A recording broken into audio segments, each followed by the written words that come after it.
and nationally. My personal story is that I experienced a lot of frustrations, as perhaps a lot of you have, in the two most recent presidential elections, and was frustrated about the spoiler status of some of the candidates involved in the elections. And when I heard about IRV, I was impressed because it's a way to get rid of the spoiler status for alternate party candidates. The way IRV works, and I'll just give you a brief summary before I introduce Mr. Kestenbaum, who's going to tell you specifically about his proposal for Ann Arbor. But in a broad sense, the way IRV, or Instant Runoff Voting, works is that it has two components that are different from our current way of electing people.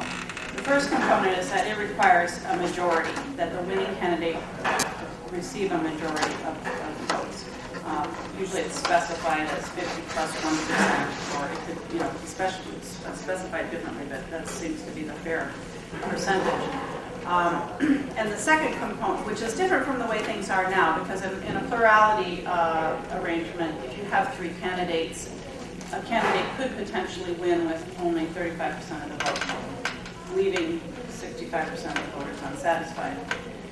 The other component of instant runoff voting is that it allows the voters to rank their choice of candidates. So again, in the case of three candidates, you would choose first, second, or third choice of candidates. So what happens is we look at the first choice of all the voters. And if in that first round we find that one candidate has achieved plus one majority, then the election has been won and we stop there. If, however, no one has achieved that mandatory 50 plus one majority, then we look at the second choice of the voters. But what we do is we eliminate the lowest vote getting candidate. So if you take an example of the 2000 election where Bush and Gore both had like 48%, something like that. In Florida, I'm talking about in Florida. We had instant runoff voting in Florida. And Nader had, 4%, something like that. Nader would be dropped from the ballot in the first round because he only got 4%. However, those voters would not have been dropped. We would have looked at the second choice of those voters to bring one of the other two candidates over the top to the 50 plus 1% majority. So that's the basic nuts and bolts of generally how instant runoff voting works.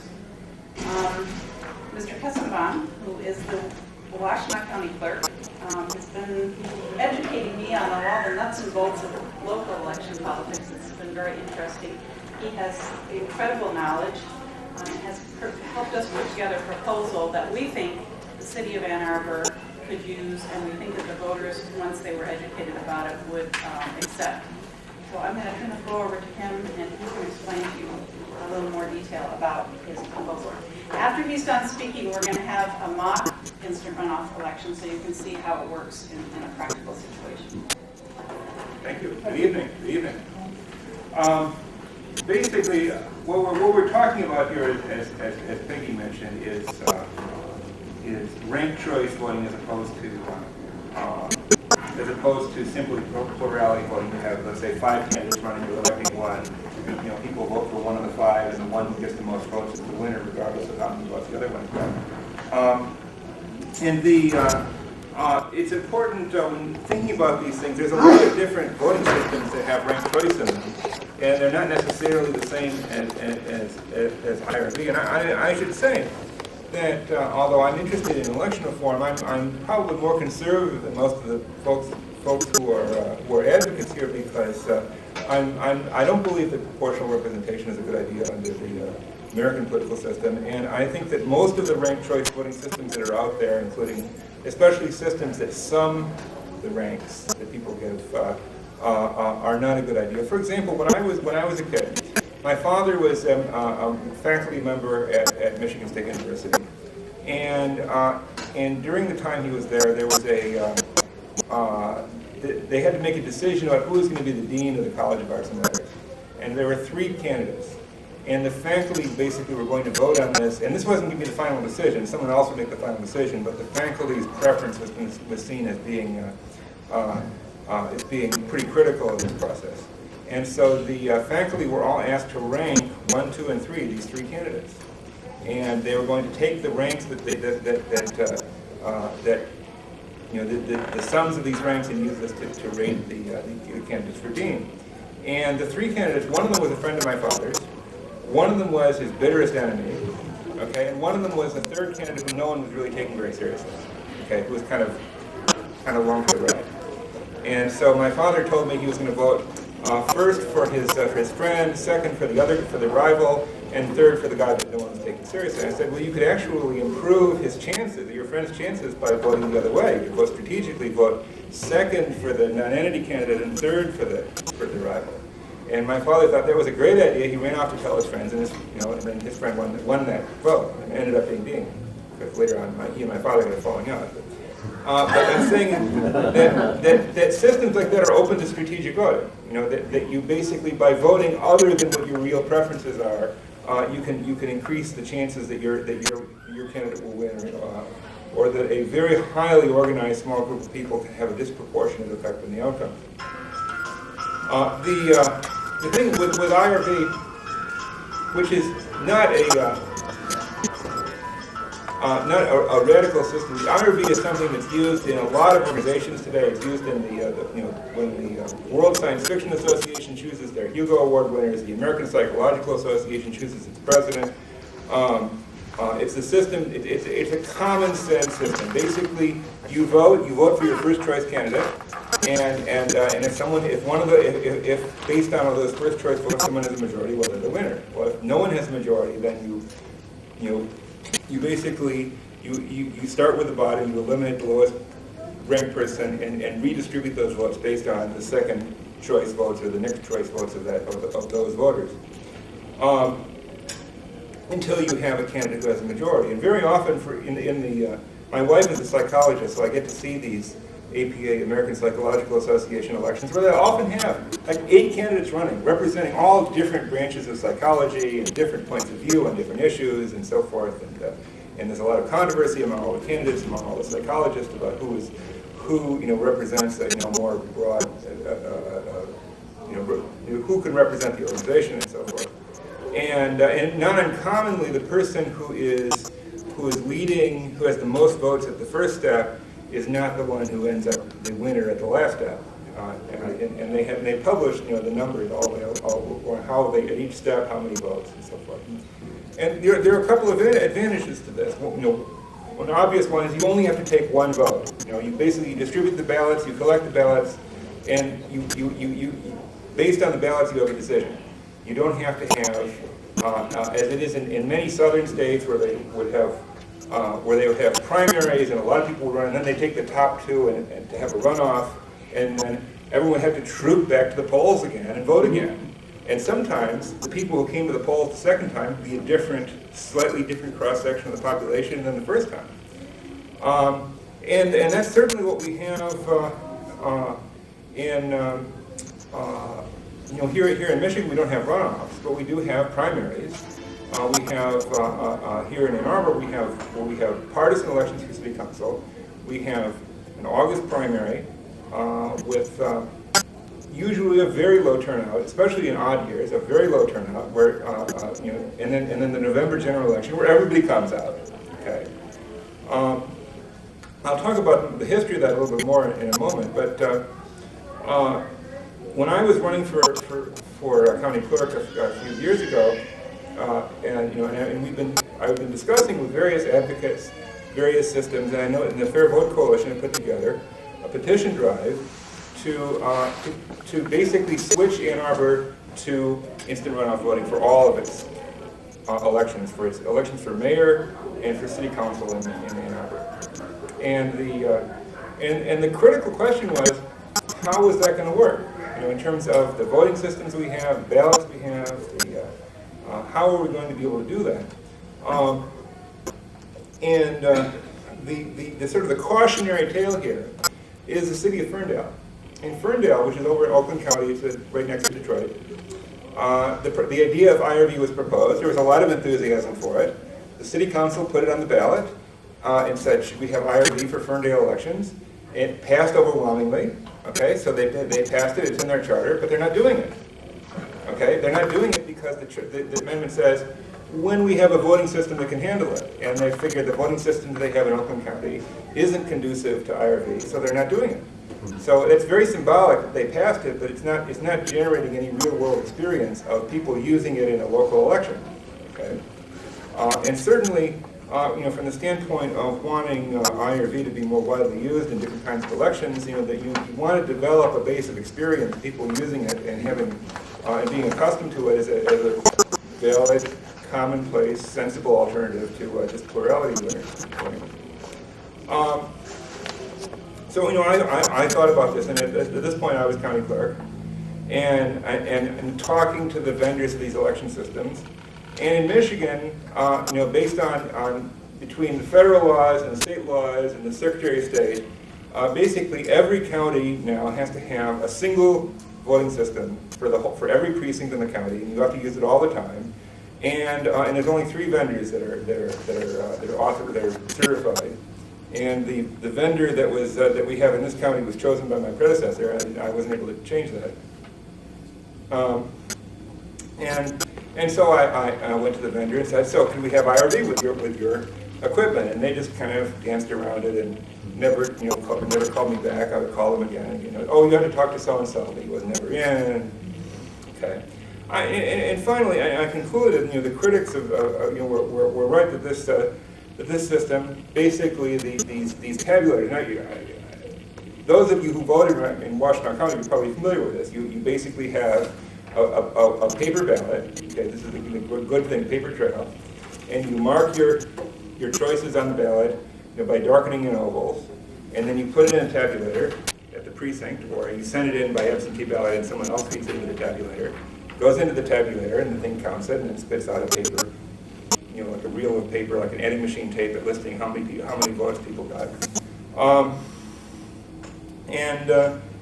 There just isn't enough memory in that tabulator to come up with all the different combinations you'd need for an IRV election, because if you want to say, okay, that we have 5 candidates, one person is ranking them, the third candidate first, the first candidate second, so all those different combinations, because it doesn't really matter where the votes come from in this. Let's say you're having a citywide election around IRV. All the precincts you have to be really added together before you have any idea what you're dealing with in terms of how many votes each candidate got and who gets eliminated and so on. It's not the bottom candidate in that precinct; it's the bottom candidate in the entire election. So but there is a reasonable prayer to do this, and that is that you have sections of the ballot. Okay, you mark your let's say for city council, your first choice, your second choice, your third choice. Okay, darkening ovals or whatever, and the tabulators will tell us how many first choice votes everybody got, and if there's a winner, then you're done. Okay, if someone has a majority. And if no one has a majority, then it'd be a matter of, okay, opening up the ballots and hand counting the second choice votes, right? And that would be, in a city council race, in an odd year, that would be a very doable little project, okay? Because you have maybe a few thousand ballots, you could probably do it in a few hours, or maybe 2 or 3 hours, depending on the size of the vote in that ward. But to do it, let's say, in a mayor's race citywide in a presidential election, that would be a gigantic project. Okay, that would be beyond anything I would recommend doing under the circumstances. I'm assuming that that eventually Ferndale will have IRV because eventually we're going to have better equipment. Okay, equipment hopefully keeps getting better and has more memory to it and all those kinds of good things. But if you want to have experience being built up with IRV in the present, the way to do it is to have something that we actually use with the current equipment, which is to say, the tabulated, automatically tabulated first choice with a backup of a hand counted if additional rounds are needed. And so communicating with the Fair Vote Coalition, I said, wouldn't it be better, rather than saying, let's have Ann Arbor have IRV in every city council and mayoral election in Ann Arbor, only do it in the odd year. Okay? Ann Arbor's elections are annual. Even in odd November, there's an election for city council, 5 wards. Ann Arbor has a city council with 10 members. There are 5 wards. Each ward has 2 members. Each ward has 1 elected in the even year and 1 elected in the odd year. So in every even year November, you're electing 5 council members. Every odd year November, you're electing 5 council members. And so my suggestion was that the even year November, we leave that alone for now. Okay, leave it the way it is, partisan election, primary, so on. But in the odd year November, we have an IRV election and get rid of the primary. Okay, there's no, once you have IRV, you have no need for a primary. Anyone who wants to run can run in November, and they can be ranked along with everyone else. And again, looking at the practicalities of it, looking at what could possibly be roadblocks to this kind of system. One of the issues that could come up is unfortunately, and again, this is the sort of thing which I'm sure it will be clarified ultimately, especially as more places use IRV, it will be clarified with court decisions. But right now, political parties have been given a lot of deference in terms of their control over the nominating process. You may recall in presidential primaries here in the past, sometimes there have been last-minute changes because the parties changed their mind about what they wanted to do, what kind of standards they wanted for their presidential primary. And if Ann Arbor were to go to IRV with a partisan election, where any number of Democrats could run, any number of Republicans could run, the parties could complain that these people are not our nominated candidates. We want to nominate our one candidate, not 5 or whatever. And they could interfere with the system by filing a lawsuit against it. On the other hand, to say, all right, let's have the same old Ann Arbor partisan election. We have a primary in August, and we have a general election in November, and the IRV is among all the different parties, the Democrat, Republican, Green, Libertarian, whatever. But the fact is that we don't really have a Republican Party anymore. Okay, this year in this election we have 5 council seats up and the mayor, and there are Republican candidates for none of those offices. Okay, everyone in the city council now is a Democrat. All the mayor is a Democrat. All 10 members of the city council are Democrat. And so having IRV in that situation is a little bit meaningless. It would be. I can't imagine that would really change the. And the other problem is, and that wouldn't save the cost of the primary. And the cost of the primary, is a minimum. If we have a citywide primary, let's say in every ward, and this is really what we're getting to with a council which is all Democrats, is that the real decision about who's going to be on city council is made not in November when everybody's voting, but in August when hardly anybody votes, when just the activists vote. And students, people who are gone for the summer, are basically left out of the process. From a participation standpoint, you want to see more people just helping decide who's on city council, what the direction of city policy is, as opposed to having a small group of people make that decision in August, and then in November you have just the Democrats in the ballot, and they are elected unopposed or elected over a relatively weak minor party candidate. So the proposal that I came up with, based on all these rationales, was to continue to have partisan primaries and generals in the even year, and have an IRV November election for council in the odd year. And now Ann Arbor is a place which had some experience with IRV. We had IRV in the 1975 mayoral election, and that was where IRV had a very specific political goal. And that was because Ann Arbor at the time had partisan elections and had three significant parties. There were the Democrats, the Republicans, and the HRP. And the Democrats and the HRP were the majority taken together, but because they were voting for separate candidates, the Republicans would oftentimes win, and would usually win. And so the concept was that people could vote for their candidates, and then the lowest ranking person would be the HRP person in this case. The votes would be broken down by their second choice, and that allowed the Democrat to win. That was exactly the goal of it was you could call it nakedly political. They had a specific goal was to elect a Democratic mayor with the help of the HRP. And having done that one time, and based on the system that they had at the time, Ann Arbor had the old-fashioned lever-handle voting machines, which are quaint but really scarily unreliable. The cog would break or something like that, and the votes wouldn't be counted in the column. It's really innate. But so they used paper ballots, and they had different shaped blanks for different, anyway. But basically, the candidates were numbered in a paper ballot, and the city clerk at the time was very much opposed to the whole thing, and so he did his best to make it look like it was a mess. And so the Republicans, who obviously were losing out from this, sponsored a charter amendment to repeal IRV, and that was in a special election, and that was passed, and then so it was gone after that.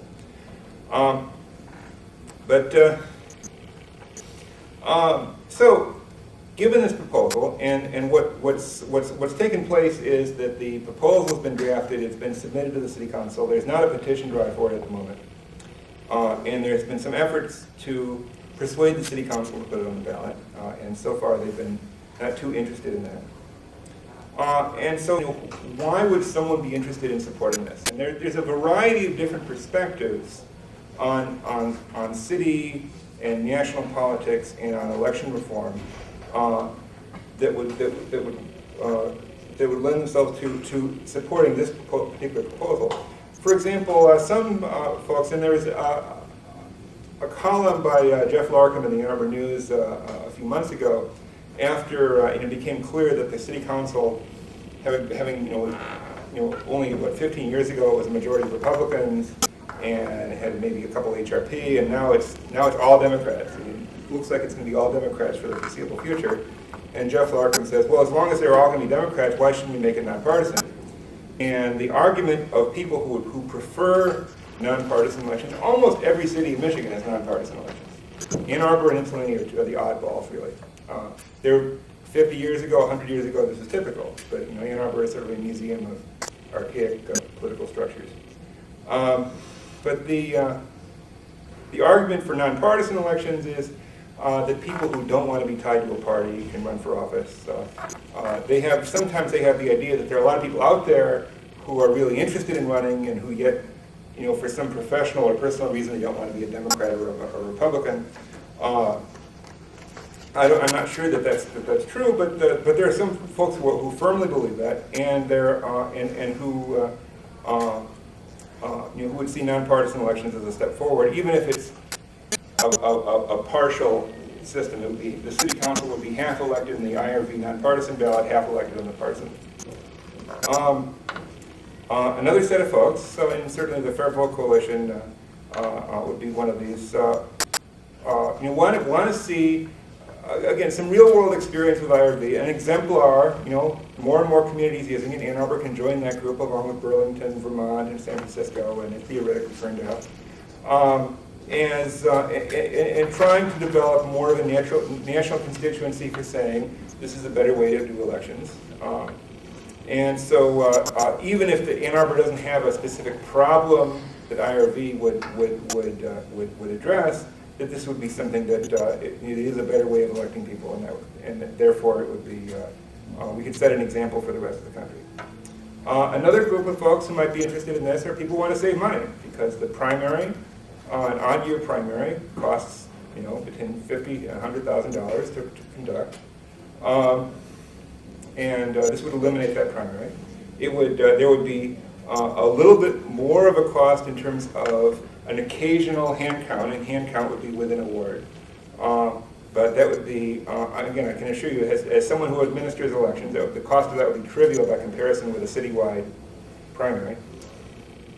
And then finally, my own perspective, which is that when you have two elections, and one of them has tiny participation, and the other one has much larger participation, better to have the larger participation election be the one that makes the decision, not the tiny one.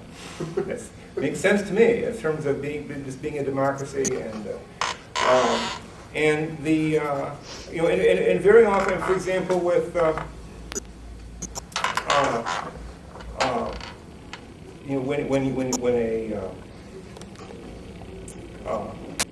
we have issues of groups that have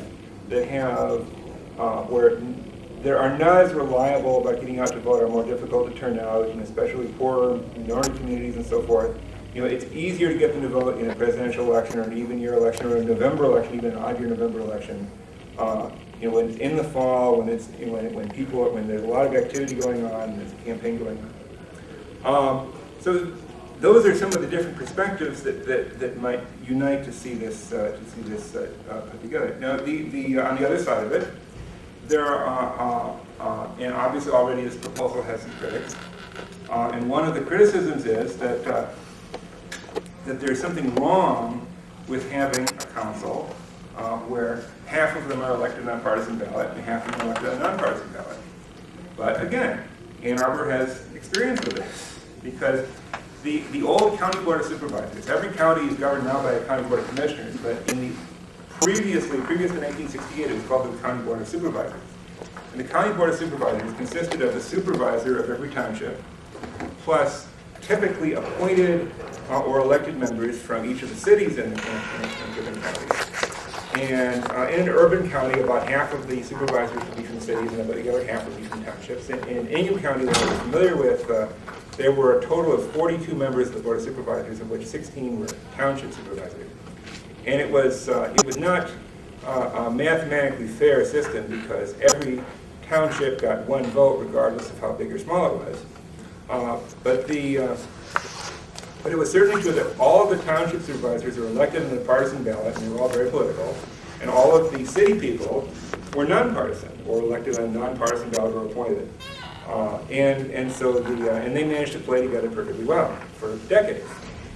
So the notion that there's something wrong with having a body that mixes people from different, coming into the body from different election methods, I think is a fallacy. And certainly, we've had situations where people have been appointed to fill vacancies, and maybe they didn't run for re-election, and you look at the list of the historical list of some body or some office, and this person will have an asterisk by and say, well, they didn't ever declare a party, they just came into the body, and they were never elected, and so they never ran, so they're so certainly there's nothing really wrong with having that, and obviously if in a body where already everyone is a Democrat, I don't think there's any much question about what the party identification is going to be of most of the people who are elected. And the other argument that you see is that IRB is complicated. Okay? It's harder for people, and that instead of just ticking off a box or darkening an oval, you have to come up with some rankings. And there was actually an interesting study of this. San Francisco had their first IRB election, and they did a study. They actually did a kind of an exit or entrance poll survey of people coming to the polls and saying, did you know that you were voting IRB today? What kind of, were you in favor of this idea? How much do you know about it? So on. And the results of the survey. Someone cited this, and I was recently discussing this with people because there was a proposal in North Carolina to use it in special elections there, I think. And cited this as an example of IRB's problems, but you look at the study and it's very favorable. I mean, San Francisco is obviously a very diverse place in terms of both, people whose first language is Chinese or Spanish or English, etc. People from a wide variety of income groups and so forth, and the large majority of them were in favor of it, participated in terms of ranking more than one candidate, and so forth. I mean, there were in certain areas there was a significant percentage of people who came to the polls not yet knowing about it. I think that's the sort of thing that time will solve. As the system gets into place and people are more accustomed to it over time, it gets more propagated to the population. So I think there's no question that again, this is a common sense. This is not a radical, difficult concept of who's your first choice, who's your second choice. But there is the fact, and this is something that I certainly have acknowledged throughout my political life, which is we ask a lot of our voters. Where I live in Ann Arbor, my personal vote bears on almost 100 different elected officials that get to vote. You add it all up, president, vice president, you have 2 U.S. senators, member of Congress, governor, lieutenant governor, secretary of state, attorney general, 8 members of the U of M Board of Regents, 8 members of the State Board of Education, 8 members of the MSU trustees, 8 members of the Wayne State Board of Governors, Court of Appeals, Supreme Court, Circuit Court, District Court, Probate Court, Library Board, School Board, City Council, County Commission, Sheriff. You go on and on. It adds up to 97. Last I counted it. I'm the county clerk. I can't even tell you all of those people's names. Most of them, but not everyone. If you ask, okay, so recite the members of the Wayne State Board of Governors. I could not do that. I can tell you maybe a couple. So we ask a lot of our voters, and IRV is something which obviously, it takes a certain amount of attention to look at a list of candidates and say, okay, so who's your, not just who's your first choice, but who's your second choice too. And you think about, in terms of those ranges, that takes a little bit more attention.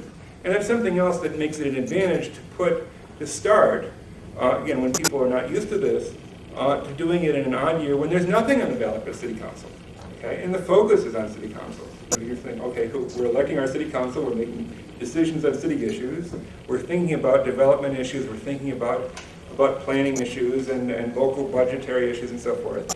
Here's our debate, and here's your opportunity to think about it. And I'm also reminded of there's a famous gentleman, someone I admire greatly, named Edward Tufte, who writes about graphic displays of information, and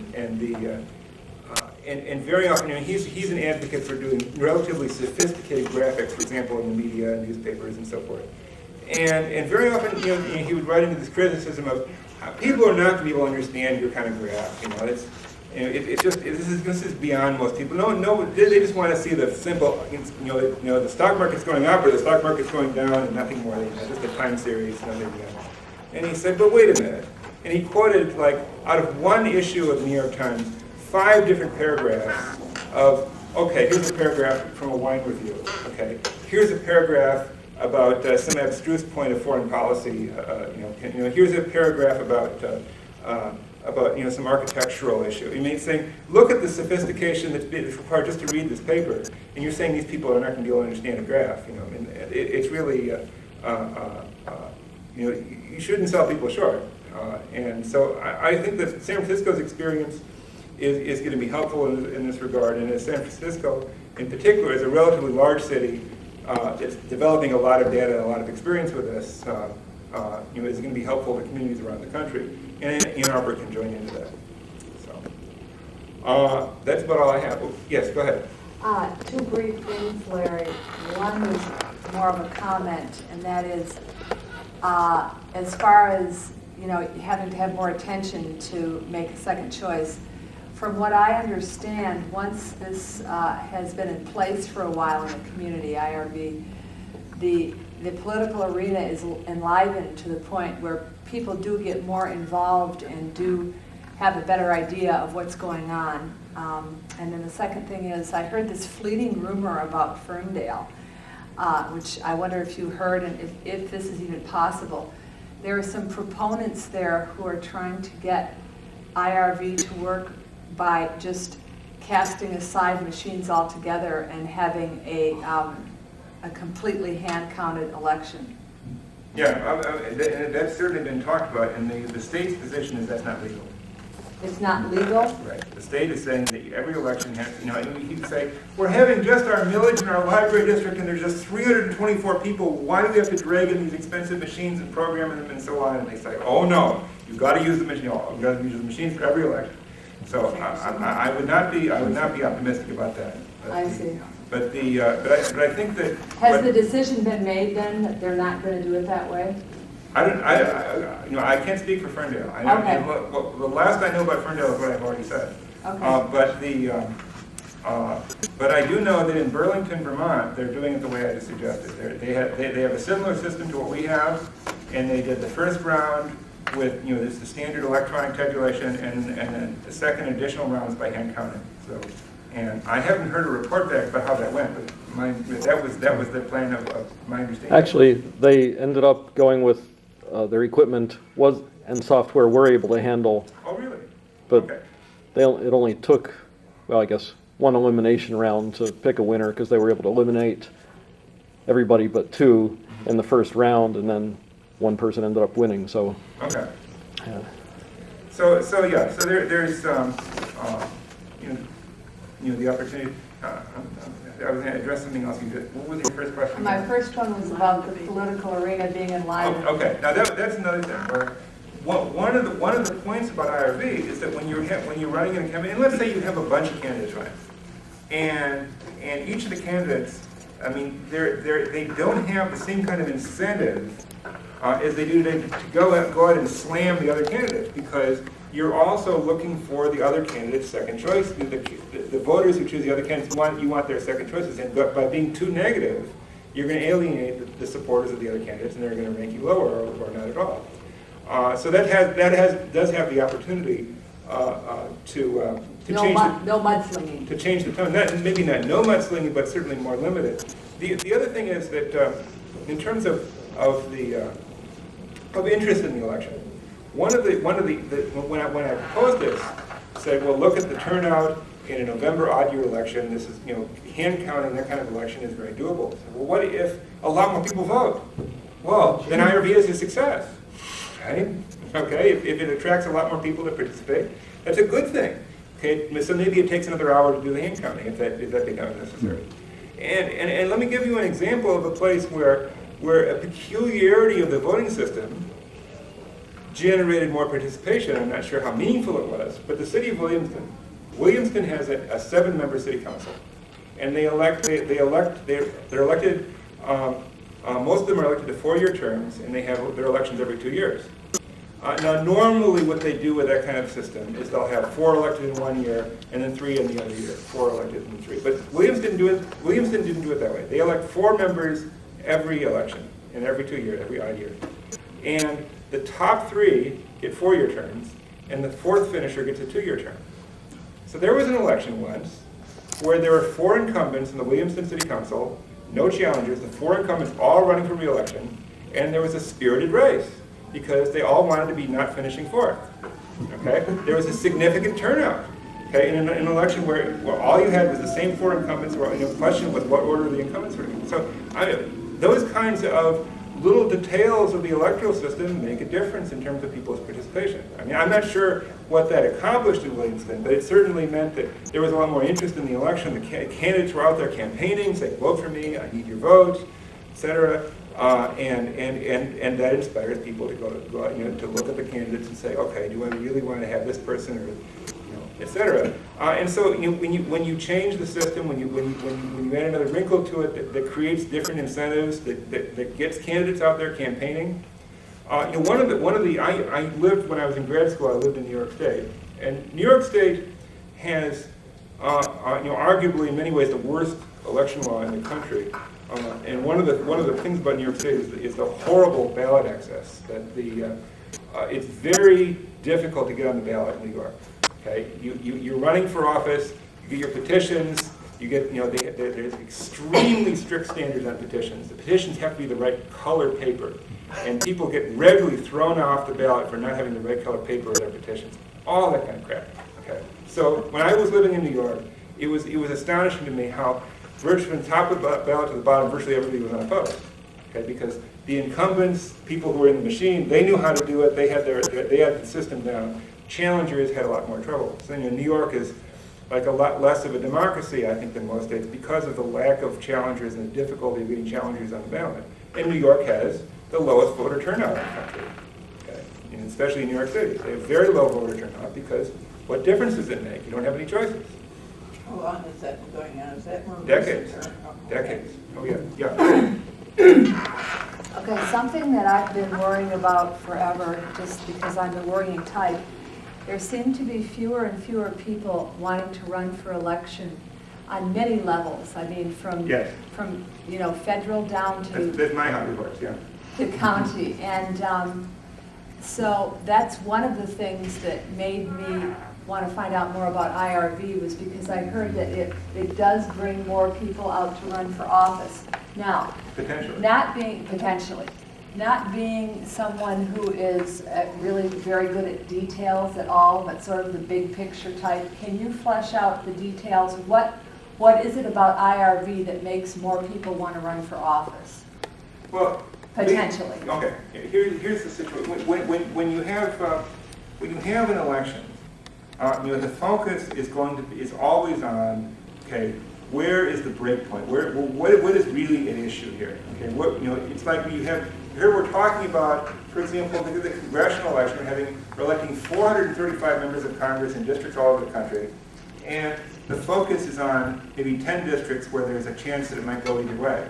Okay. This district is not even in the picture because there's no chance that a Republican would win for Congress in this district. So we're not in the picture for Congress. They're not even looking at our district. And so, for example, if you have an election for almost any kind of office where you have a bunch of candidates and they'll say, well, the race is really between Joe and Bob. Everybody else is not going to get there. So it's going to be either Joe or it's going to be Bob. Right. And so it's the focus is entirely on Joe and Bob and not on anybody else. Okay. And even leaving out party hairs. Okay. That they say Joe is a such and such and Bob is something else. And then there's Mary and Phil and someone else. But people they're ignored. They don't get to take part in the debates. They don't get to take part in the conversation. And so their experience in running for office and trying to raise whatever issues that they're trying to raise, it's, I'm sure, very frustrating.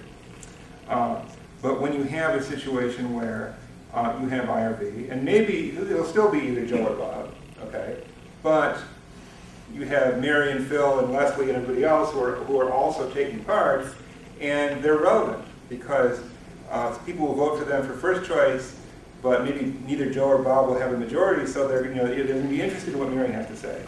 Right? So that could be much more reinforcing in terms of people's experience running for office.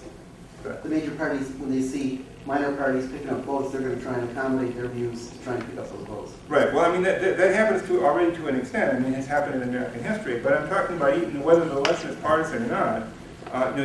You have a dynamic where, not in some kind of a long-term sense of the Republican Party trying to capture the votes of the Prohibition Party, you have Joe looking at Mary and saying, well, Mary's arguing for this new library, maybe I should do that too.